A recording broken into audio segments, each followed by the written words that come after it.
So hey everyone, welcome. My name is Paul Ortiz. We're providing two welcomes this evening. I'm welcoming on behalf of the Samuel Proctor Oral History Program. I want to start by thanking the amazing students who've organized this event tonight. Let's give the students a round of applause.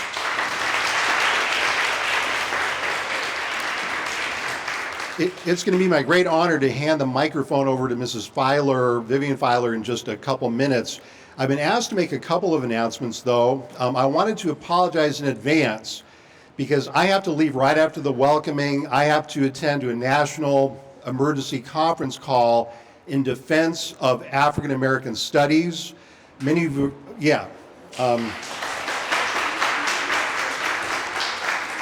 many of you have heard that Florida has banned African American studies. Don't believe the hype that now it's been passed. What's been passed is a terrible, watered-down version of African American studies. It's African American studies without Angela Davis, without bell hooks, without black feminism, without Black Lives Matter. I don't call that black studies, do you? So I, again, apologize I have to leave for that, but I did want to make a couple of announcements. One is that the Dream Defenders, one of the preeminent Black Lives Matter organizations, has asked Gainesville and our campuses at UF and Santa Fe College on February 23rd to walk out at noon in protest of Florida's ban against African American studies. Can we do that?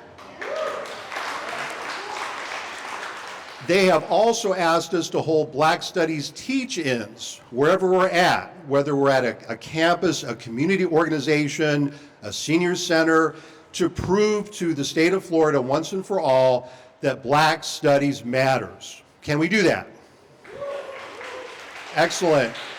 So the last thing I'll say is that we have some colleagues from the Supervisor of Elections office right over there. If you need to update your voter registration, will you please do so? And wave your hands, y'all. Thank you for being here. All right. So the Samuel Proctor Oral History Program is so honored to be able to work with the students on this event. This is their event. We've just been kind of in the background. But I'll tell you who is never in the background, and that is Mrs. Vivian Filer, right?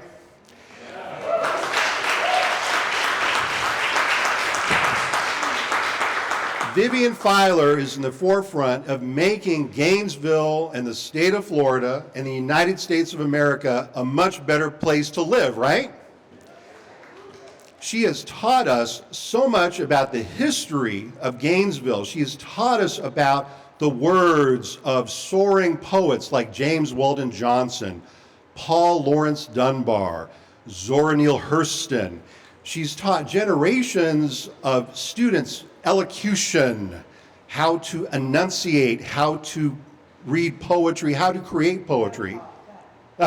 She told me to cut, but I'm gonna, okay, I'll out of deference, Mrs. Filer. But we're here tonight because of the work that Mrs. Filer and her wonderful board at the Cotton Club Museum Incorporated have done to create this house for us. So let's give everyone a warm round of applause. And Mrs. Filer. I am excited that you're here. I'm going to ask my board members to please stand where you are. There are board members here. John, okay, you're not a board member. Are you? Are you Kathy? Kathy, I apologize. See, Kathy's new to our board, and I just told her she's not on it. You are on it. But I want to thank all of my board members, but I want to thank Gainesville for the support we get here at the Cotton Club Museum. Now here's something that's near and dear to my heart, and that is to have you think of us not as a center that just opened up in Gainesville. We are a historic building in that we are the Cotton Club Museum and Cultural Center.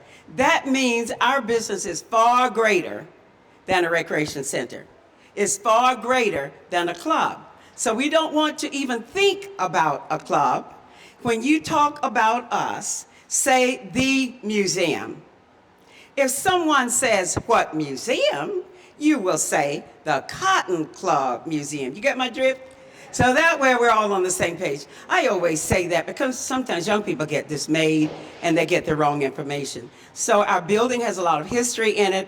Our exhibits are very impressionable in terms of what we show and when we show it. You're invited back. We're open Wednesday, Thursday, Saturday, regular hours, 11 to 4. If there is a group of young people, such as so many of you out there, that want to come, and it's not a regular opening day, we will set up special open time for you to come. It is our desire that you will learn from the exhibits and from our history and from our board members as you come, and that's why we want you here. So with that said, I don't want to take up any more time. I'm very excited that Paul tried to tell you everything you didn't need to know, but I love just being with people and what it has meant to me. So whoever is moderating, I turn it over to you.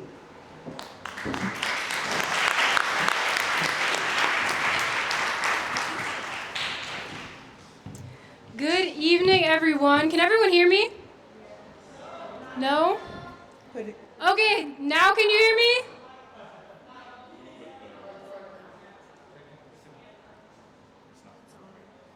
Okay, well, I'll just try to project as much as possible. Our mic isn't as powerful as we expected, but good evening, everyone, and welcome to this evening's program, OverKome, Creating Pathways for Collective Community-Led Development. Straight in. My name is Sofia de la Cruz, and I serve as the Vice President for the illustrious Iota Lambda chapter of Alpha Kappa Alpha Sorority Incorporated. Thank you so much.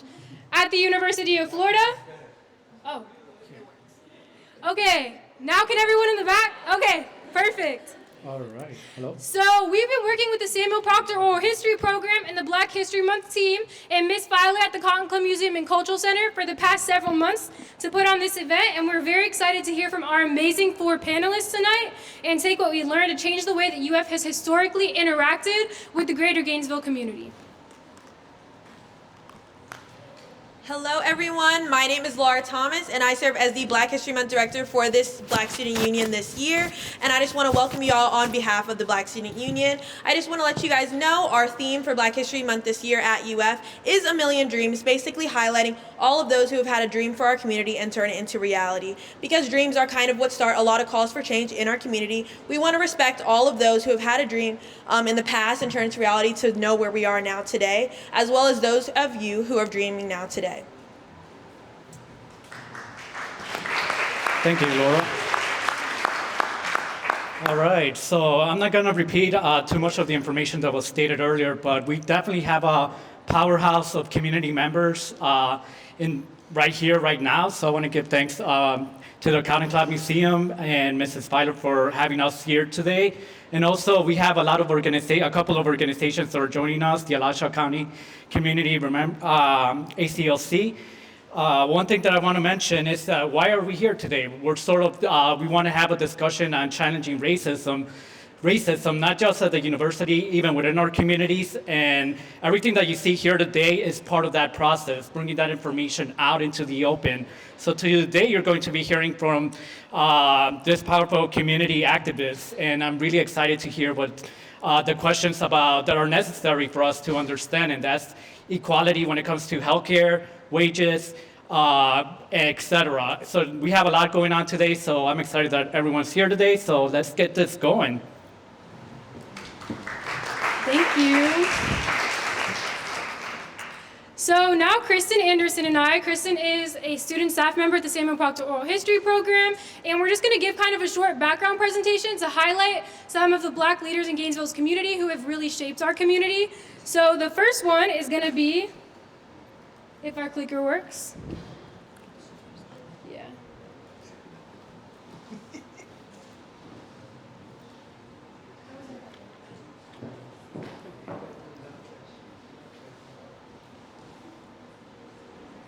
All right, so the first one is Alan Quinn Jones, or A. Quinn Jones as most people know him, or the professor. He was the principal of Lincoln High School when it opened in Gainesville in 1923. And then in 1926, under his leadership, Lincoln High became only the second African-American high school in the state of Florida to receive accreditation. Prof. Jones retired after a 34-year tenure as principal of Lincoln, in which time he oversaw the success of many students who went on to become business leaders, politicians, doctors, lawyers, and professors. His house has recently been turned into a museum right here in town, which holds copies of a number of SPOHP transcripts relating to Black history in Gainesville, and SPOHP has interviews with A. Quinn Jones himself in multiple of our collections. It's safe to say that few people in this life are remembered with the kind of reverence that Gainesville continues to hold for A. Quinn Jones, who also now has that center named after him. And then at this QR code link there is clips from an interview with A. Quinn Jones where he discusses how Lincoln High School became the second accredited Black high school in Florida. So please feel free to scan and listen to those interviews later. So the second person who we really wanted to highlight tonight is Joel Buchanan. He was one of the first 3 students to integrate Gainesville High School in 1963 to help preserve the African American heritage that he had grown up with in Gainesville. He started the 5th Avenue Blacks Project in 1981, which holds about 60 invaluable interviews with Black elders and community leaders, and represents the first African American history initiative undertaken at the Samuel Proctor Oral History Program. While working at Smathers Libraries, Mr. Buchanan brought in many of the Black history archival collections that are now available in the special collections today. He was also instrumental in helping to make the push for the UF support that has enabled SPOHP, which is also the Samuel Proctor Oral History Program, SPOHP's African American History Project, to be as successful as it has. He is remembered a kind person who was generous with his time in helping to orient any would-be researcher regarding Black history in Gainesville. Everything that we do in AAHP is in honor of the legacy of Joel Buchanan.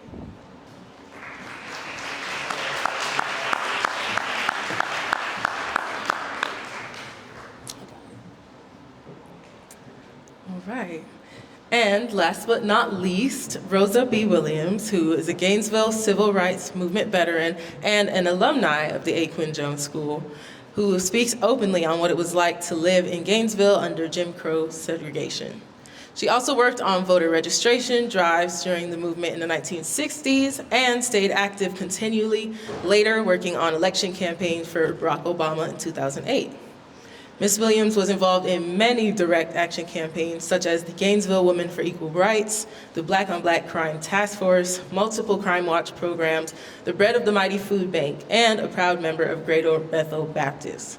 In the interview that is linked here on the screen, she shares some of her family history and her experiences living in Gainesville and Bronson through all of those times. So please scan and check out this interview as well. Thank you. So this list of 3 people is by no means an exhaustive list of all of the Black leaders who have shaped Gainesville and individuals who have positively impacted Gainesville's community. But these are just a few people who we wanted to highlight for tonight, but definitely encourage y'all to go look at these interviews and continue researching more people. We'll now transition to our panel where we will hear from some of our current community leaders about issues surrounding the topics of housing and land ownership, economics and community wealth, public health and food security, and education. It is my pleasure to introduce you all to our 4 guests for tonight. None of these bios describe how amazing these speakers are and how much some of them have already impacted our lives through their work, conversation, and storytelling. But tonight we'll have a very condensed version of their bios and hope you will get to know them better during the event if you don't already know them. First, we have Ms. Vivian Washington Filer, a longtime resident of Gainesville, Florida. Ms. Filer received her Bachelor of Science degree in nursing from the University of Florida, a Master's in Education from Nova University, and a Master's degree in nursing from the University of South Florida. Her professional career has included employment at Shands Teaching Hospital as both a nursing assistant and a registered nurse, membership in the National Black Nurses Association, and roles as a professor of nursing and the interim director of health science at Santa Fe College. Her community experiences include public service as a member of a remarkably diverse number of committees, boards, and auxiliaries, often as chair or president. She was also a member of the first integrated group of women in Gainesville, which was known as Gainesville Women for Equal Rights. She is the co-founder of the Spring Hill Neighborhood Association and the Greater Gainesville Black Nurse Association. In her present role, she is the founder and CEO of the Cotton Club Museum and Cultural Center. Her leadership role started and flourished at Mount Olive African Methodist Episcopal Church, where she served all her adult life. Ms. Filer enjoys singing with her sisters in the a cappella trio known as the Washington Sisters.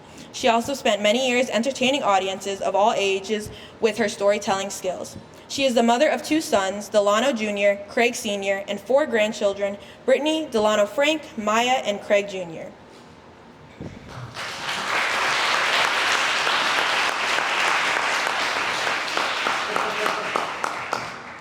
Next, we have Mr. Marna Weston.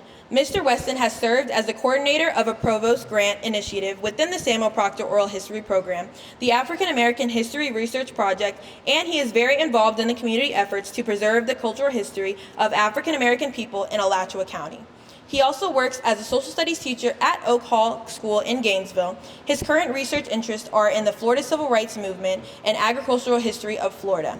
His most recent and ongoing professional roles include leadership and speech consultant, high school and collegiate speech and debate coach, college mentor, political campaign advisor, community organizer, and summer term lecturer in English and research methods for the College of Liberal Arts and Sciences, AIM program, which prepares first-generation and first-time college family background students for university life at the University of Florida.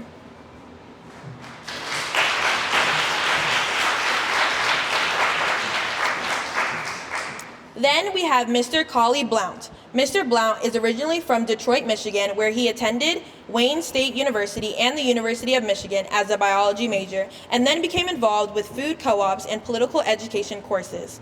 After moving to Huntsville, Alabama, he participated in the HUD Community Development Work Study Program. While working at Alabama A&M University, he was offered fellowships and grants at the University of Florida, where he decided to move for graduate school. He became involved with the Black Student Union at UF as a grad student and became a board member of the Alachua County Housing Authority. Later, he completed a program in cardiopulmonary tech and the nursing program at Santa Fe Community College. He has worked as a registered nurse at Shands Hospital for 22 years since 2001, and he is a historian and community activist.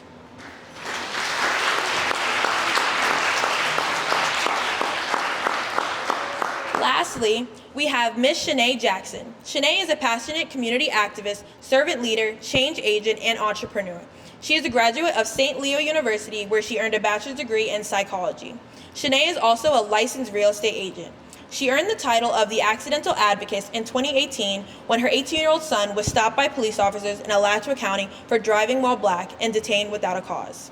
She sounded the injustice alarm and all charges were dropped. A year later, Shanae mobilized the community to have the previous sheriff voted out of office, and the position is now held by Alachua County's first black sheriff, Clovis Watson, a former U.S. representative. Her mission is to bring awareness to current social issues, address gaps in services, and work to offer new solutions for the existing social issues. Her personal core values are integrity, diligence, and servant leadership. Shanae owns and successfully operates multiple sustainable businesses and serves her community as a Black voter mobilizer, co-founder of the Black Parent Support Network, and Gainesville Raise Up. She has served in various local leadership positions, including the chair of the Alachua County Victim Services and Rape Crisis Advisory Board, and the chair of the City Gainesville Community Development Advisory Board, among many others. When she is not working in her community, she is serving her real estate clients and spending quality time with her 4 children or watching the sunset on the beach.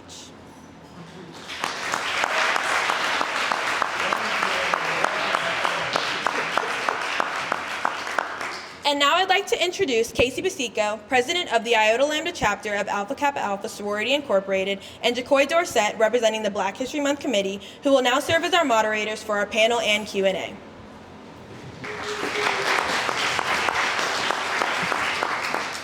Hey everyone, my name is Casey Basico. And my name is Jacoy Dorset. All right, so we'll begin with some questions directed towards our speakers, and we'll later open up the questions to the audience. And if you would like to ask any questions, please raise your hand, and a student will provide you an index card, and you can write down your question. We'll be trying to center our discussion around the 4 areas of housing and land ownership, economics and community wealth, public health and food security, and education. and will then discuss these issues tie in with general community development, violence, insecurity, or structures of racism. Thank you. So now we'll be going to our first question. Our first question is, are there any important Alachua County community leaders who you believe that should be also acknowledged in this conversation?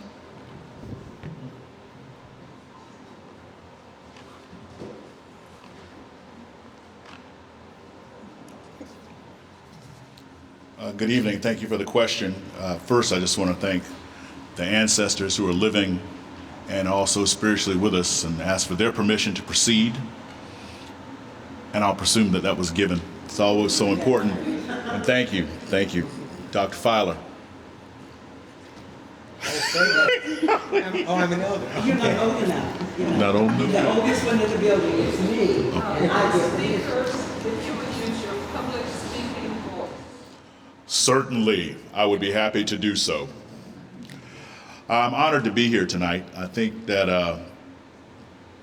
having worked with the Proctor program for so long, I remember sitting in rooms with Dr. Dave Colburn, Joel Buchanan, who of course helped us put this together, Bonnie Burgess, and Paul talking about the vision of what this might be one day. And a number of people come to mind that have not been mentioned. I can think about Philemon Wright, Maestro Elwin Adams, Sherry Dupree, Wayne Fields, Dr. T.A. Wright, Nikita Amani, Dr. Ron Foreman, Dr. Harry Shaw, Dr. Betty Stewart Dowdell, Dr. Mike Bowie, Mr. Boatwright, who helped so many of us get to the University of Florida back in the day. Florida Bridgewater Alford, who has been in the community for a while. Rita Buchanan, in fact, all the Buchanans for extending so much courtesy to us with Mr. Joel's legacy.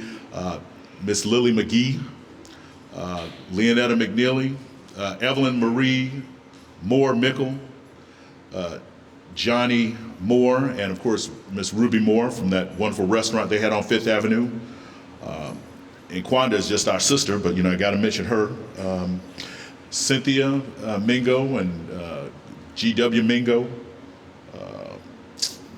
There's a lot of people. There's people, known, and of course, Dr. Vivian Filer. I remember interviewing you many years ago. You were one of the beginnings of me getting truly involved. So I would answer the question just by saying that I can't mention the incredible number of people.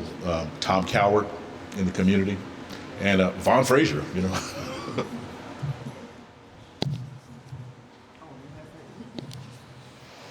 So first of all, I'm gonna break the rules because that's what I do. I wanted to say that it was interesting the 3 people that they actually chose in order to highlight, and I thought that was amazing. But I believe that if we're going to tell the truth about history, we need to tell both sides. And so even as we highlighted A. Quinn Jones and we highlighted that there is now a museum, we didn't talk about how that museum was erected and with literally to virtually no budget to prevent it from actually maintaining and being successful. And so I want to make sure, because we always like to do the frilly stuff, but we never ever want to tell the truth. In addition to that, it stood out to me that we mentioned Rosa B. Williams. I'm gonna be real with you, and Rosa is still living. I'm not impressed. Rosa got her platform because she is safe. We never hear about Wilhelmina Johnson, who was a teacher here, who was an activist, and who spoke truth to power. We like to minimize those voices that make people uncomfortable, and those are the voices that make change. I want to point out that as we're talking about our land, Rosa B. was one of the people that sold off the last Black-owned land on Seminary Lane to developers that we were promised the Black community would reap the benefits. They did it during COVID, and they pushed it and they shoved it through. I also want to point out, as we talk about Lincoln High School and how virtually amazing it was, let's understand that FWB Holtz and Eastside were that. First of all, let's talk about desegregation in Gainesville. We don't talk about the riots. We don't talk about the lynchings. We don't talk about the fires that were set during desegregation. We don't talk about that Marion County desegregated before Alachua County did, and we should. We also need to understand that Eastside High School is what Lincoln High School used to be, and Lincoln was not permitted to keep his name because one of the things that they do in order to minimize our power is they take our legacy, they take our identity, and they make it be what they want it to be. So as we talk and highlight other people, I don't feel the need in order to talk about who should be mentioned. I want us to tell the truth in this conversation from this question and the other questions forward.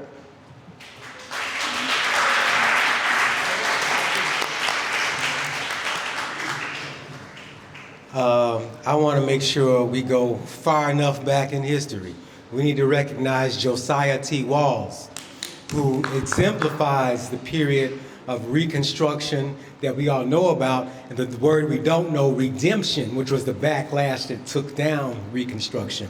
He was amongst the last black elected officials to try to take a seat in Washington, and in 1901 they were physically driven out of the Capitol building. Atkins Warren, our first black police chief. The Mickles, Andrew Mickle, and his offspring, Stephen Mickle, Stephen Mickle, I'm sorry. And of course, with two medical people here, I have to mention Dr. Banks and Dr. Cosby. But the groups that supported this community, the Alachua County Men of Worth, and the Negro Welfare League, these organizations that provided community support when mainstream organizations would not let black people apply. All our history matters. Abraham Lincoln said history is not history unless it is the truth. So it is very important that we keep all this history on the top burner, because only one group has brought to this country and inflicted with a deliberate case of amnesia to be removed, have our history removed by force. And you look up in the DSM, the Diagnostic Manual of Psychiatry, under amnestic disorder, and you see all the behaviors we're complaining about our youth. So we have to cure this amnesia ourselves. I pestered the school board for years, but that was really just a stage to urge us all to get our history. So come to me for a list of books.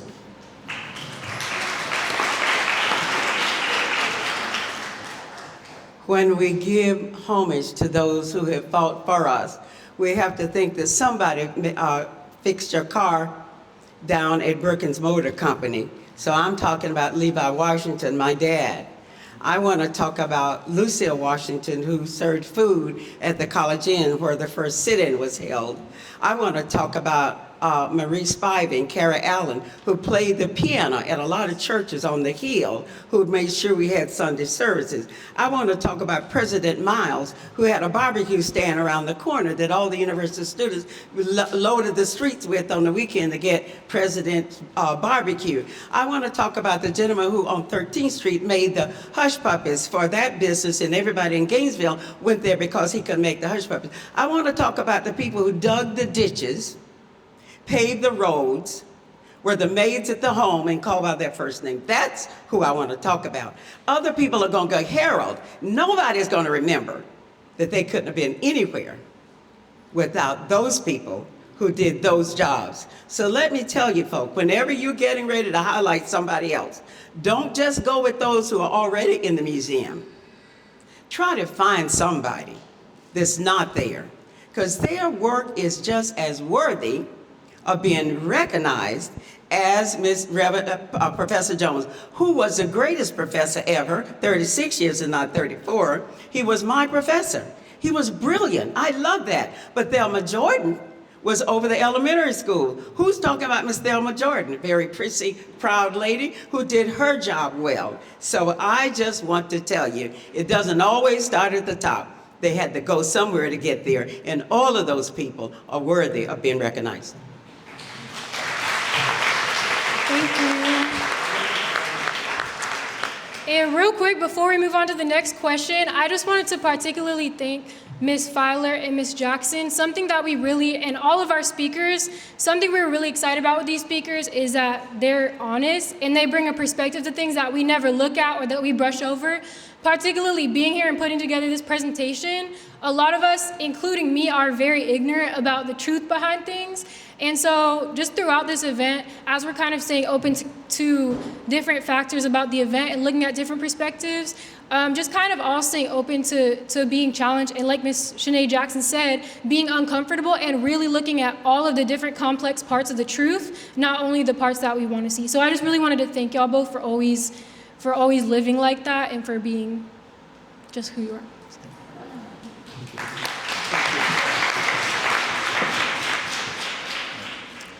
Our second question is, How would you describe the University of Florida's historical relationship with Gainesville, particularly Gainesville's Black community? It depends on where you want to start.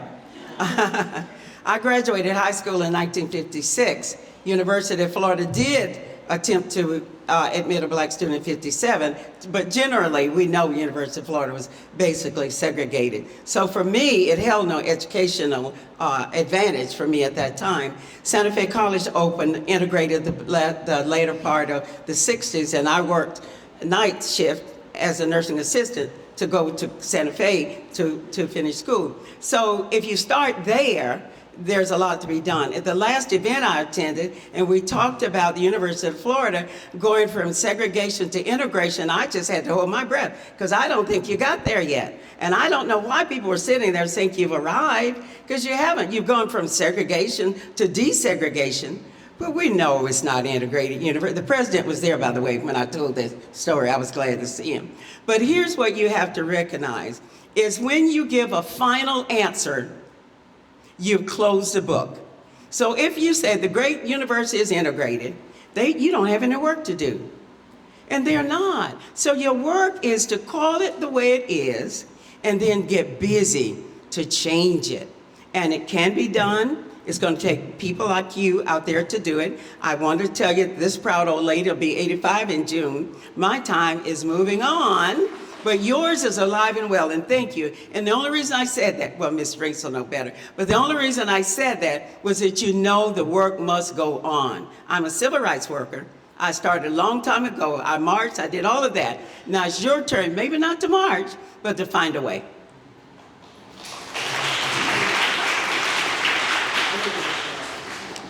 I'm not a lifelong Gainesville person. I came here in 1987. But I will say that I had unusual experiences on arrival here.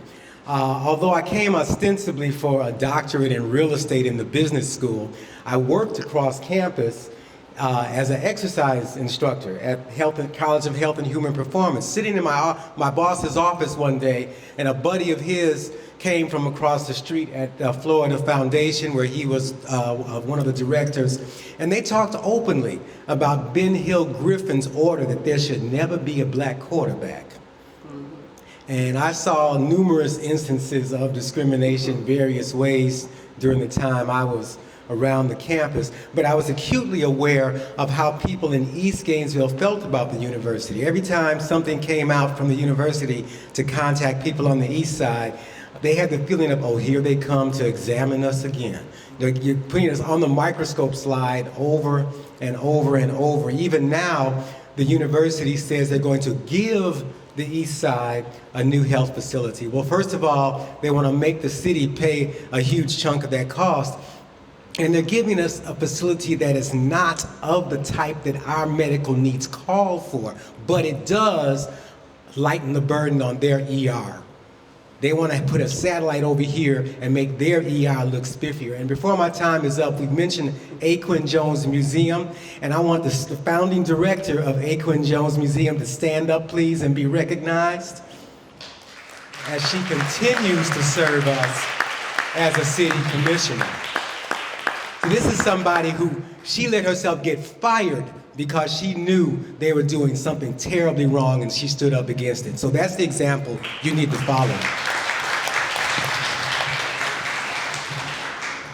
Well, I've been blessed to have contact with a lot of the first graduates of the University of Florida. You know, Reuben Brigidi, when I sat down with W. George Allen on the last day that he practiced law down in Fort Lauderdale, that was November in 2012, you get the opportunity when you sit in the presence of great people and communities to, you know, take perspective on your life and what you did.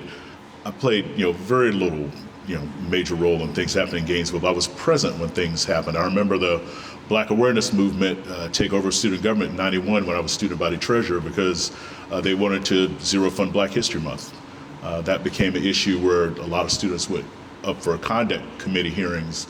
The White Student Union was very active when I was here on campus. They, you know, we saw them on Oprah. We saw these guys on campus. They'd sit and try to talk to us. Nikita Amani and the Loyal Order of the 99, you know, offered protection for students if they were, you know, didn't want to walk alone at night. it was a time when, Gainesville was different than it is now. When you mentioned Seminary Lane, it really made me think about how, a lot of university towns, are, it's a racist narrative to not acknowledge that built on the black labor of the people that lived in those communities. And the University of Florida didn't build itself. It didn't just pop into existence to become the institution that it is. And I think that, I guess the concept comes to my mind. I don't have a lot of time in this section, but I think about studentification, how students are being brought here. And, deservedly so, we want students here, but the spaces that they occupy are being, built by people that can't afford to live in the same places that they live in areas that traditionally had, different people living in those areas. And when you look at Gainesville today, you see it's certainly a lot different than it was when I moved here in 1987. So I would just say that I was fortunate to come here at a time when many of the people that we will mention tonight were alive to speak to me and to have that honor and privilege to talk to them and to take that inside of myself and think about my example. And the last thing I'll say is, OCAL was a wonderful experience, but I'm a teacher in the Lyceum at Lincoln Middle School.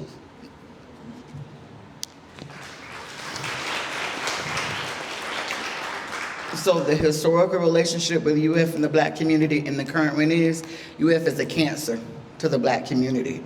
I was born and raised in Seminary Lane. And to see how we as people are talked about as if we're inanimate objects. UF does not pay its fair share at all in property taxes or utilities. So what they don't pay as they buy up our community is on the backs of the people that are here. They take our intellectual property, they monetize it and they weaponize it, and they bring nothing back to the communities that they take from. On my way here, as we talk about UF and even healthcare, which should be a premier healthcare university, they have a $200,000 cap on medical malpractice. You know who that's on the backs of?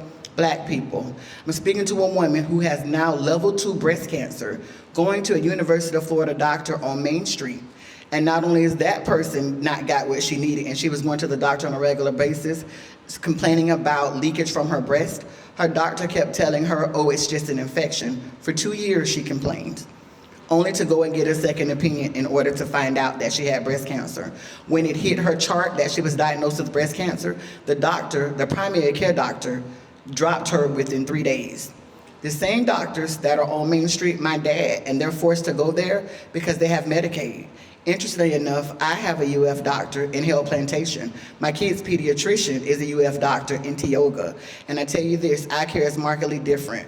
Why is it in Hill Plantation? I can get my radiology done, my labs done, see a gynecologist in my primary care doctor in one facility, and you tell me that something like that is not available in East Gainesville. Why is it when we approach UF in order to do a midwifery center in East Gainesville for black communities, they told us the only way they would fund it is if we came to UF, when the entire point is for us not to have to go to the University of Florida. To me, there is no value to the University of Florida. And I'll tell anybody that looks like me, it's not a place that I recommend even one of our children go. My daughter and none of my children are not allowed to attend because my money is money that they won't get.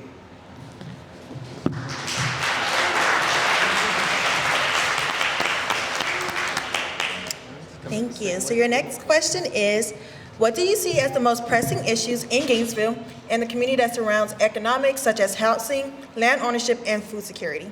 The most pressing issue is violence, and the violence is actually fostered and perpetuated by economics, housing, the lack of land ownership, and food security. So let's be clear, the only place that we don't have food security is in East Gainesville, where most black people reside.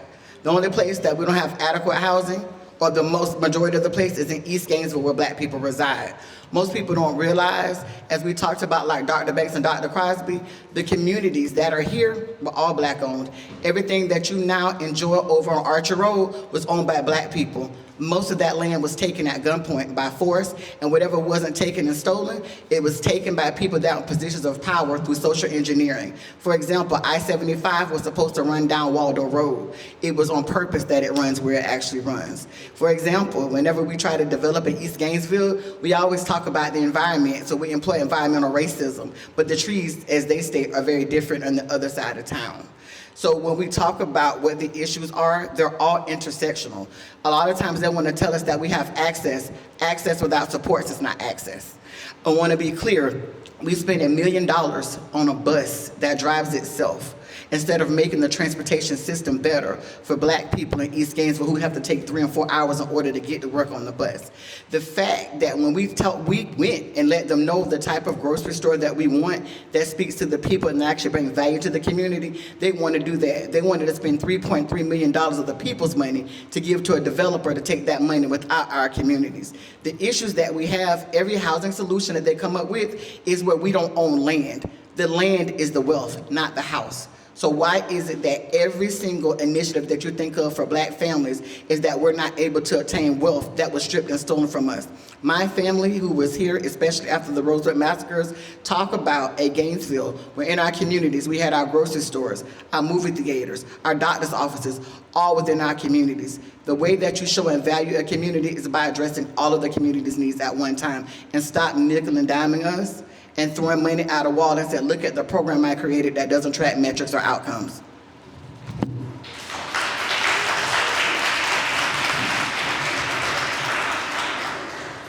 I can only concur that intersectionality between, violence, economics, and life issues are critical. For me, as an educator, I just believe education is the #1 issue. I think when you have anywhere where education is not looked at as one of the #1 ways to create economic independence, especially, and I'm going to look at the University of Florida, which I'm a product of. I graduated from there and from Florida State. I think that there's great potential in those institutions to do better and to do more, but they need to be guided better in terms of stakeholders. 12% of the people that live in the state of Florida are African American, but I don't believe that 12% of the people that represent our educational bodies and policy or even more. So I think that's something that needs to be looked at. I think that when you look at Santa Fe being one of the top, formerly two-year schools, but now 4-year school in the country, and University of Florida being the 5th public institution in the country, and being so close to poverty, to paycheck living, and to not have a massive, investment and volunteering effort to connect all. In fact, I'm kind of tired of talking about East Gainesville. I want to talk about Gainesville and how everyone should be working to move Gainesville forward and Alachua County forward. When we have the percentages that talked about when we had free and reduced price lunch, stuff like that, how many kids were on it. Now everybody gets lunch and breakfast, but that's because of the Panthers. They did that first, so we had to follow that. I just think that certainly, Shanae, your comment about violence, really touched my heart and observations, but I think that education is going to have to be the way past that. There's so many people that don't believe that they have evil in their hearts, or they don't believe that they don't care. They believe that they do care. The narratives that are painted in the news and on television, and unless you know people publicly in a country that has more guns than people, are important, how those narratives are shaped.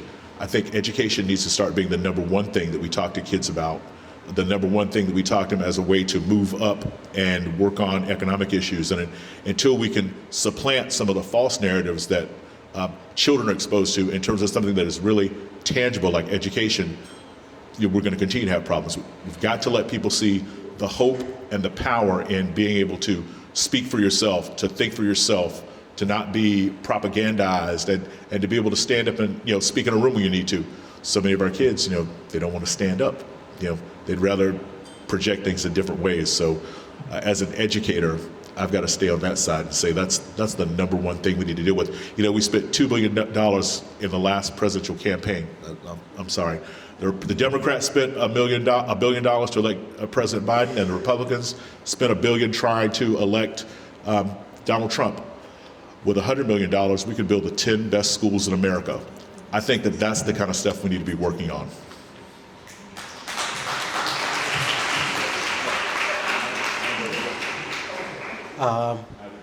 I very heartily agree with future Commissioner Jackson that the #1 issue for our community is violence, because obviously you have to stay alive to have a better future at all. And we have a police department, for instance, who their canine unit talked openly of the fun of taking their most vicious asset to the east side. So we have to deal with that kind of culture. You know, that policing evolved from slave catching, and it has not improved its outlook. Secondly, housing is the issue that I'm really focused on. I want to get city and county governments to do inclusionary zoning, but the point is to achieve mixed income housing all over the entire jurisdiction. After racial discrimination in housing became technically illegal, economic segregation took its place, and it's 80 to 85% proxy for racial segregation. So we have to unweave the mechanisms of the past, redlining, federal government promotion of segregated housing, to undo the separation, undo our appearance of two separate cities that are unequal. And we also education is a priority. All people make history. Yet we have our governor DeSantis thinks it's okay to suppress someone's. When you suppress someone's history, you are diminishing or denying their humanity, and we're not going back.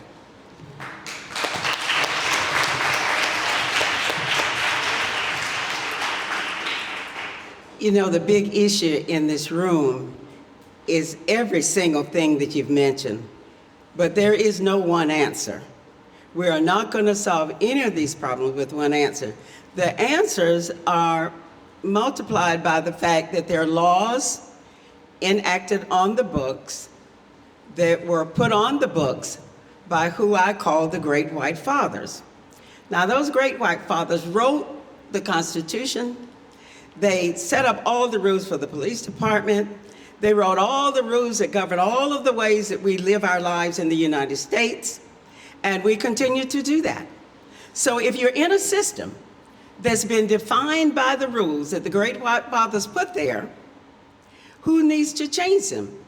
White, brown, yellow, blue, all of us are going to have to change them. But you can get elected into an office, you can serve in that position and not get to the bottom of what the system says, so we cannot do anything. That's why it doesn't matter if you're a brown policeman or you're a white policeman or another policeman. If you have to live within that system and are taught that that system works best for you, then we still have a problem. That's why I say we have to work together collectively on all of these issues and stop blaming black folk for everything in the whole world. Stop blaming us for the fact that we're hungry, we're tired, we don't have homes, you're taking our land. Stop blaming us. We didn't do it. We're living it, but we did not do it, you guys. I said white people got to stop expecting black people to explain to them why white people did to them what they did. We've got to get beyond that. We all have a story to tell. And when we tell that story, we can get to the bottom of what's going on. I said I wasn't going to say that, but I did.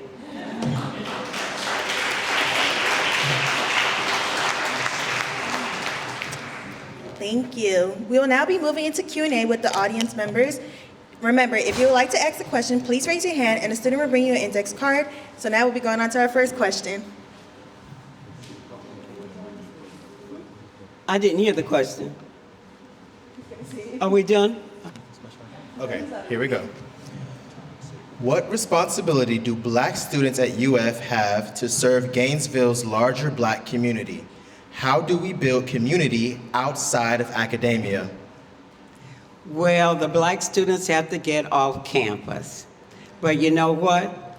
The black professors have to get off campus too. So, you know, if you move into another domain, and everybody should live where they want to live, but one lady asked me, I live in a white community, my children go to basically white schools, y'all pretend they don't exist, but they do. So how am I going to teach him black history? I said, he came out of a black house. You chose to put him over there, and now you have to choose to teach him black history. You have to take him to a black church. You got to bring him to black things that we do. You got to teach him he's a black child. There is no sin in being born black. Let me tell you that. There is beauty in all of the wholesomeness that goes with it. So what I would have to say, I forgot the question, now I got so carried away. But the idea is that it is very important that we stick true to the essence of who we are, and that Black students on this white campus do not lose their individuality. Even if your roommate is white, your roommate has to know that your bringing up, what your mother sent you there with, knowing, is just as important as what her mother, not wrong, just as important. So that you meet in the middle. So when you come to town and the white counselor doesn't tell you where to go get your hair done, how much equity is that? They don't understand why you have to do certain things and you feel a certain way about church, but that's your norm. Do not give that norm up and sell yourself short. Whatever your norm is, it is your norm, and it's just as normal as the next norm. So my thing is, you can't stay on campus and get it. You got to get your education in the city.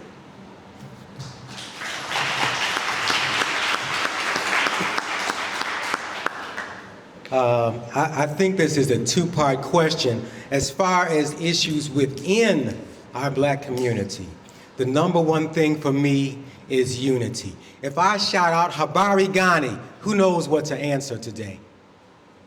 Anybody? Well, that's an answer in Swahili, so you know something about what I'm saying. But today is Monday, so Umoja, the last Kwanzaa started on Monday, so Umoja every Monday all this year is unity, and we should be acting on what it is we can do to bring about unity in the community. So it is essential. Every other immigrant group that came to this country pulled together, supported each other, rose economically, and it eventually graduated from being, pardon my word, the new nigger. They were able to graduate to honorary whiteness. The Italians went through it, Germans went through it, all kinds of immigrant groups went through coming here and a period of oppression, and then joining the mainstream because they supported each other no matter what. In this community, as soon as the barriers came down, Fifth Avenue evaporated. The white man's ice was colder as soon as we could go elsewhere. Stopped supporting each other.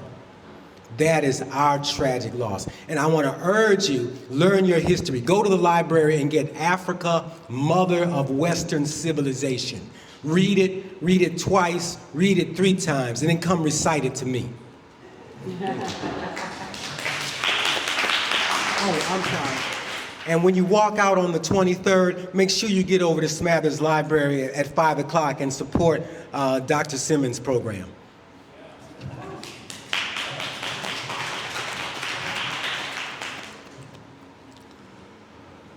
I think that the Black professorate has been under challenge for a long time.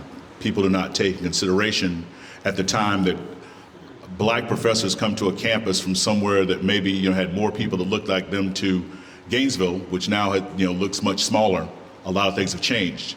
Where are the opportunities for being married? Where are the opportunities for investment?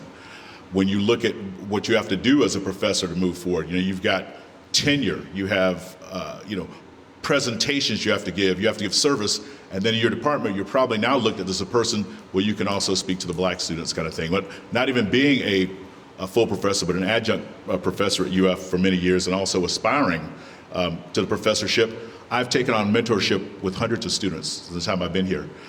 Kids that they didn't have, nobody was telling them, when they came from South Florida or wherever, where to get your haircut, or how not to turn in the first paper that you write for a grade. You rewrite it 9, 10, 12, 13 times over and over, and look it over, and get together with students like yourself and have checks where you write over each other's. Maybe you only want to read 3 pages of it, but the whole idea, when you hand somebody a piece of paper, on the University of Florida campus or any campus, you're saying, this is who I am, this is how intelligent I am, this is how they think. If it's not perfect that first time, you can ruin the opportunity with another scholar that doesn't know you to try and label you. So I think that not being a full professor at University of Florida or anywhere I've been, it must be incredibly challenging. I look at how we lost Ibram Kendi. He was here. They threw that little extra money that you get, for being there for a little while, but he ended up going to 2 other places, and now he leads one of the leading organizations, in Black scholarship in the country up in Boston. But he was here first. He gave a speech at graduation, and then he was gone. It's almost like when Black professors come here and they truly have that desire to do great things, what they do with their time here is to go somewhere else. They're looking for a job while they're here. So I think that what we need to do, we definitely need to get out into the community. We need the kids to get in the community. But in order to get the Black professorship in the community, let's support them. Instead of saying, why don't you come to church, invite them to church. Instead of saying, why don't you use this business, bring them to those businesses. And that is definitely something that's been on my mind for a long time, seeking that professorship. But I've also always done the hard work. I've spent a lot of uncompensated time with students, crying, hugging, writing papers, helping them with petitions, or when they're put in front of some kind of board that could end their candidacy of being even a student here at the University of Florida. The students that come here, a lot of times we forget, they're very tender. When you get older and you can deal with the world a little bit, you can separate yourself from a lot of this stuff. But when you're 11, 12, 13, 14, 15, but even 18, 19, 20, and 21, when you're 18, 19, and 21 years old, you haven't experienced enough of the world yet. You still need help from somebody that has seen those things. So that's something Black professors can do, but it's probably difficult while they're also trying to gain their credentials to stay here. I also just want to quickly mention, sorry.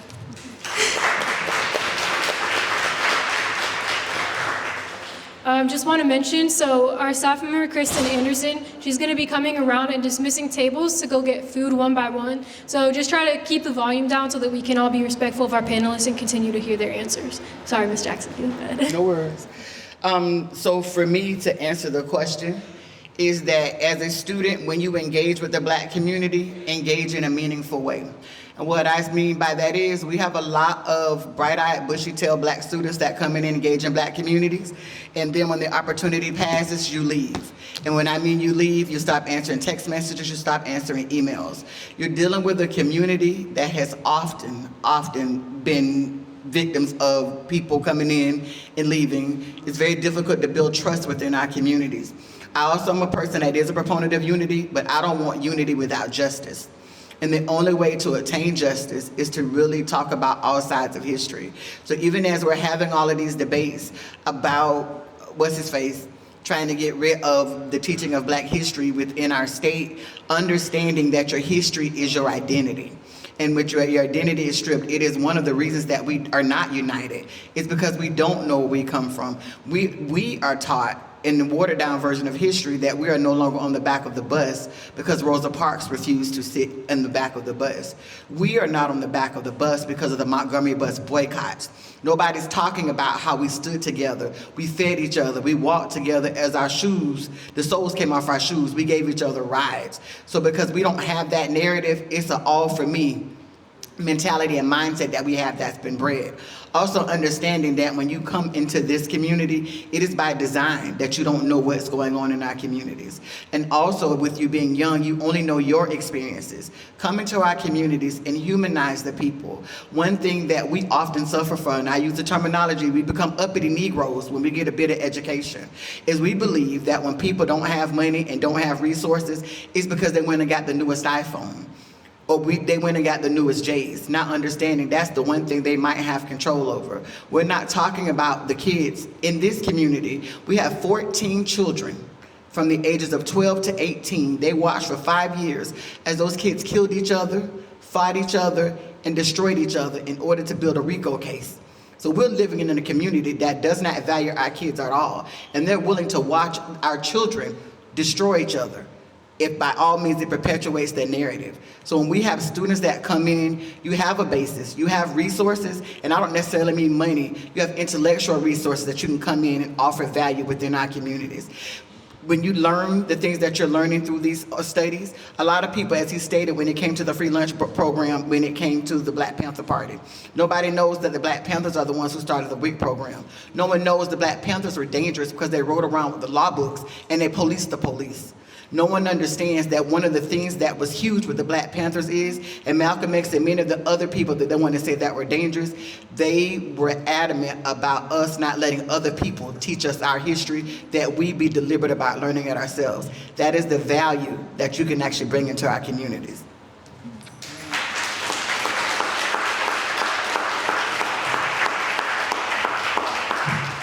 Thank you all very much. We have time for one more question. So the last question is, one of the speakers mentioned education as the way to move up the ladder. But is that still true in a time when the cost of college has indebted a generation to graduate during recessions, during COVID shutdowns, and through student loans? Education is always the key to anything. I don't care what it is, whether it is skilled labor. And I want to talk about our education system because that's part of the problem. And not just, but that too. So one of the things that in Florida, they're required when you look at actual standards. I think Khalid always talks about the spirit of the law and the essence of the law. And one thing we did is we were advocating for a Black history course was to go and look at the actual standards because they said in Alachua County we meet the standards. And I used the example as I went and looked at Reconstruction. And when you looked at Reconstruction on the standards, they taught us about Andrew Johnson, they taught us about everybody. How is it that when you teach Reconstruction, you teach everything except for the Black people that were valuable within Reconstruction and how successful we are? Because that's subtle programming. But even in addition to that, one of the reasons that a lot of our kids are here in Alachua County, Black kids are in the lowest lowest quartile in the entire state. We have Black kids that are not reading. So they want us to, not reading on grade level. If you can't read on grade level, you can't read. So you can play with words all day long. But even outside of that is the educational experience. You have a lot of Black families that want to go in and advocate for their kids, and they're being told that they don't know what they're talking about by the very people who educate them. You have a lot of kids that have learning disabilities that are not being properly serviced, and it's the families that are actually being the ones. You're basically being told to go in there, shut up, let me do what I'm gonna do, and if your child is not successful, it's still gonna be your fault. And so what happens is people learn to do that. I'm gonna just stay out the way. I'm not gonna advocate. I'm not gonna do anything. So education is not just the actual book learning, but actually the education of life. The people that are the impacted are the experts. That's who we should be learning from and refusing to do that. In order to be able to face a lot of the challenges and overcome a lot of the things that we have, we also have to be educated as a people. Some of the most intelligent people, I have a grandmother who was not permitted to go to school after 8th grade, but she got up and she read the newspaper every single day. She read books and she educated herself in a non-traditional way. In this level, when it pertains to education, we need to show our children what is the value of being educated. How is that going to impact my day-to-day life? So me going learning some trigonometry don't do anything for me, but help me to understand the finances, help me to understand credit, help me to understand my history and how that's going to benefit me leaving a legacy.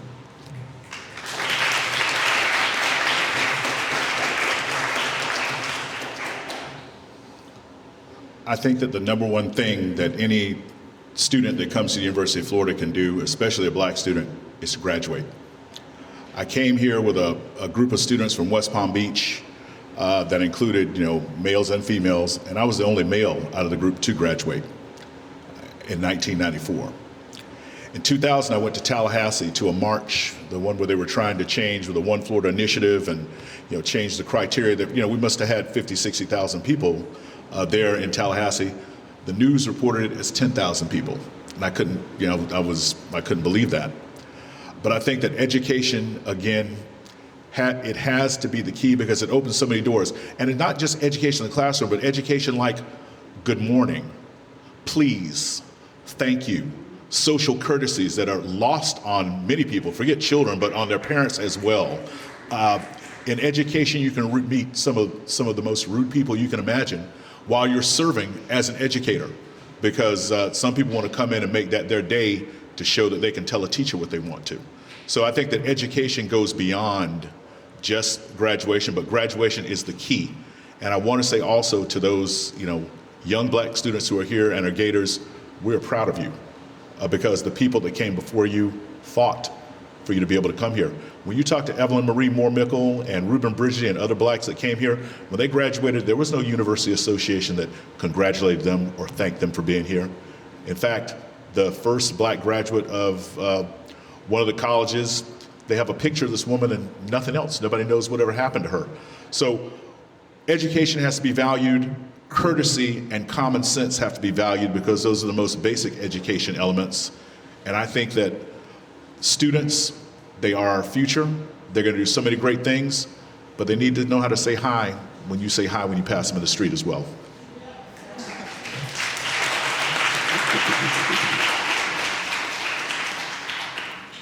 You all know about the 1954 Supreme Court decision on school desegregation. But the following year, what's the writer? Zora Neale Hurston said we were going to be sorry about this desegregation thing, that black students were going to lose, that they were going to be out of the company of people who expected them to succeed and would make sure that they would develop their skills. So we've got to be, as we pursue education, we have to be self-conscious about it. We talk in this community today about an heirs property problem. The problem is that the elders pass away and the children, they labored so hard to send off to college, got an education that told them that success was personal and going home is failure. Get your education, but don't let it change your identity or your personality. Get your skills, get your vocabulary, but stay true to who you are. So you have to be self-conscious during that process of education. And you want to get to the highest level of education. Make sure that you get your fair share. I remember attending a mainstream university when I first got out of high school. I went to the first hourly office hours of a chemistry professor to prepare for the big hourly exam. I was the first black student to show up in the room. And as I came in, he said, okay, on to the next topic, and he erased the big board in his room. And 2 days later on the test, I realized, oh, he was putting verbatim on the board what was going to be on the test until I walked in. So you've got to be conscious of an environment that you're in. Search out where you have real allies and where there are pitfalls. And bring that college home, as she will tell you all the time. The reason for that education is to come back and strengthen your community.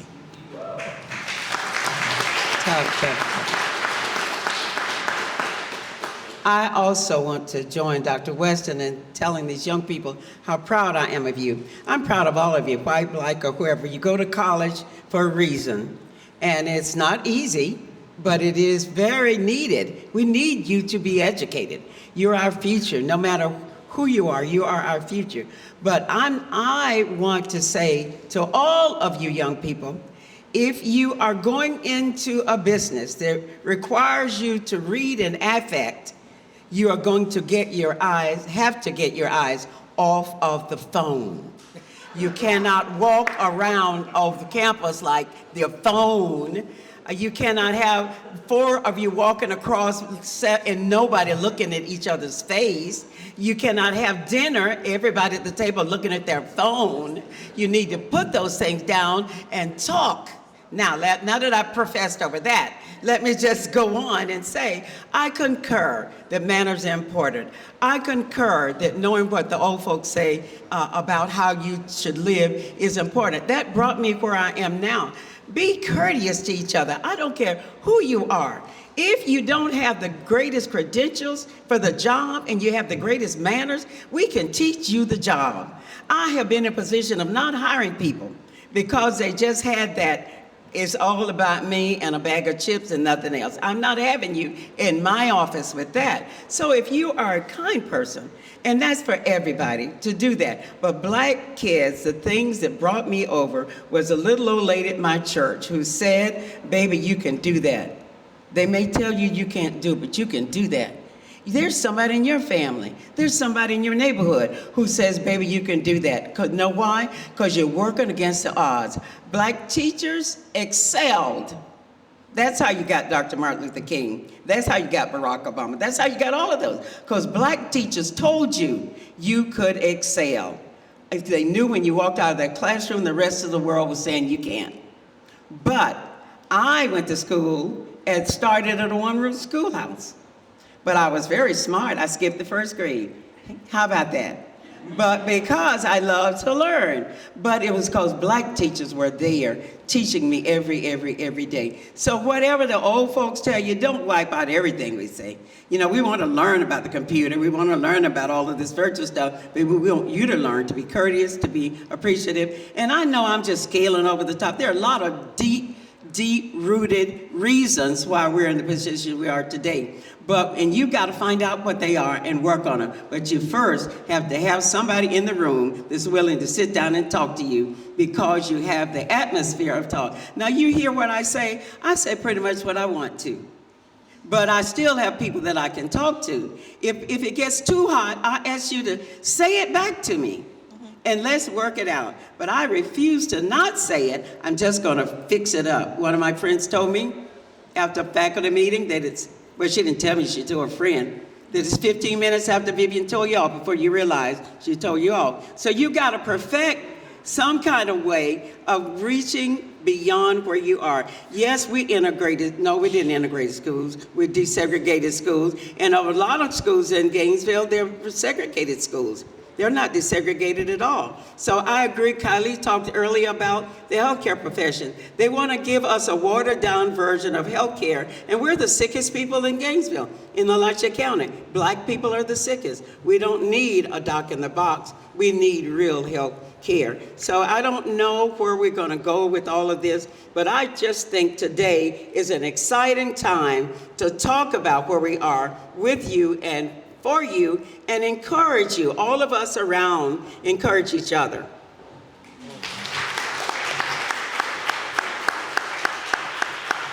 I'm going to outrage the timekeeper, but since she mentioned phones, I want to tell you, use the speaker, use the earpiece, stop holding that microwave radiation against your head.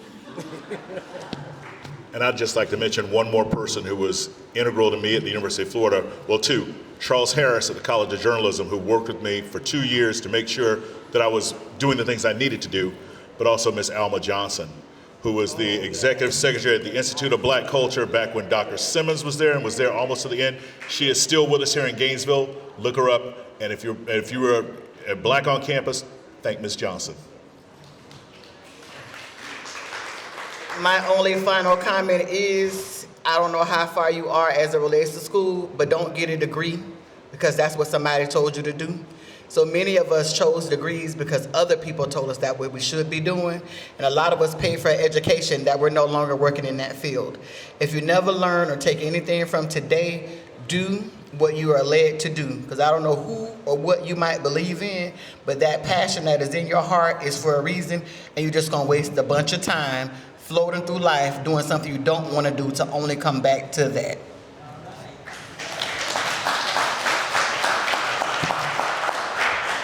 First, I just want to thank Jacoy and Casey for serving as our moderators tonight. And before we close out tonight's program, I want to give another round of applause for our amazing guest speakers.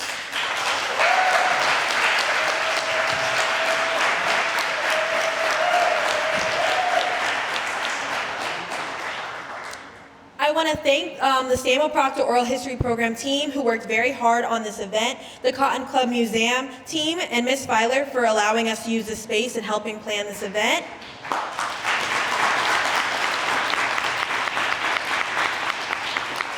And I'd also like to thank the BHM committee members and Iota Lambda for all working to make this happen. Thank you, Laura. All right, now I want to give thanks to all of you because I think from what we've heard today, one important element is what do we do? What can we do? One of the things was educating ourselves.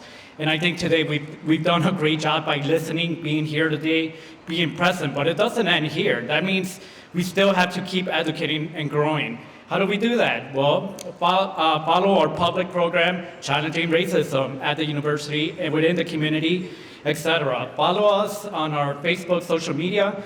One thing I want to mention in the next upcoming public programs, you're going to hear about the curriculum that we're creating through oral histories that we're using from the Joel Buchanan collection, oral history collection. So not only are we having all these oral histories, but we're putting them into use to create curriculum. The problem that we're facing right now is Florida standards, and I think we touched a little bit on that today. So it hasn't been easy working putting that and implementing into different schools from K to 12. This is for the next generation.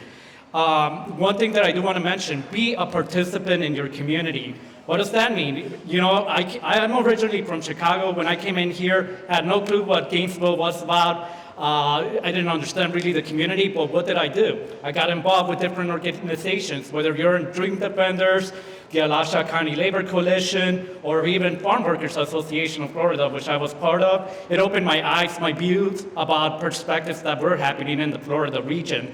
So what I would say, what can you do? Participate in your communities. Be out there. We have a couple tables out here, which I'm sure they're looking for folks to join in and participate. Whether it's in evictions, whether it's within abolishing the K-9 unit, whatever it may be, household, landlord abuses, whatever it may be, go out there and look for some of that information.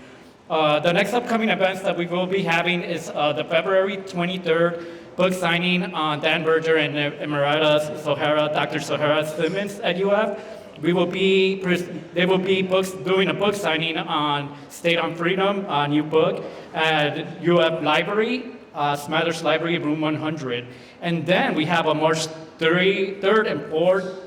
For 2 days, there's going to be a public program on commemorating UF Lincoln High School students. This means all students, not the ones that just graduated, but all the students that once attended Lincoln High.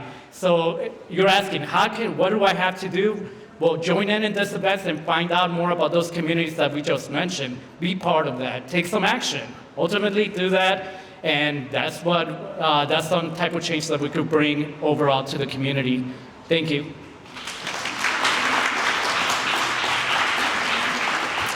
Okay, so just really quickly want to acknowledge Treva, Hooker, and Steve-O from Mike's Custom Catering for their hard work preparing this meal. Thank you, y'all. So now we're just gonna move into dinner. So hopefully if y'all didn't get to ask the panelists a question, don't all go on them at one time, but they'll be also having dinner throughout the crowd. So if you didn't get to ask them something, hopefully you'll get the chance to approach the ones who will still be here. And also, there will be some cards on the table to kind of guide discussion if you want to discuss, and there's a paper in the back with markers if y'all want to write your thoughts on things you heard during the event. But yeah, thank you again, Ms. Filer, and thank you to our amazing panelists. Did you want to say something? Announcement when you have time. Okay, one more announcement. You got a mic. I do want to announce that on Thursday, the Cotton Club Museum will host the kickoff ceremony for the Sarah Sweetwater Greenway Loop Festival. And it's a 5-day affair, and it's communities around the city that the Sweetwater connection passed by. We have 2 parts of the Sweetwater branch in Spring Hill. One is down here on 7th Avenue, and one is on 8th Street. It's starting at 4, from 4 to 9. We'll have bounce house for the kids. We'll have dinner. Sarah McKnight's daughter will be our speaker. We'll have gospel music, some jazz, and flute, violin, all of those things. So please come back, 4 to 9 on this Thursday.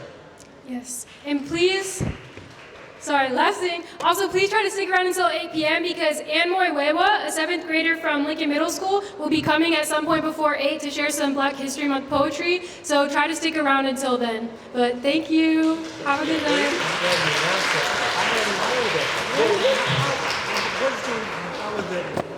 Well, it's just started, and I've been sending out flyers, but the big public, it's just started. I got a video.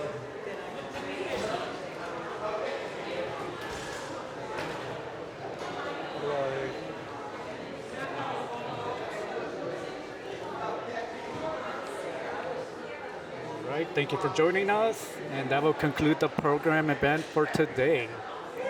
Thank you.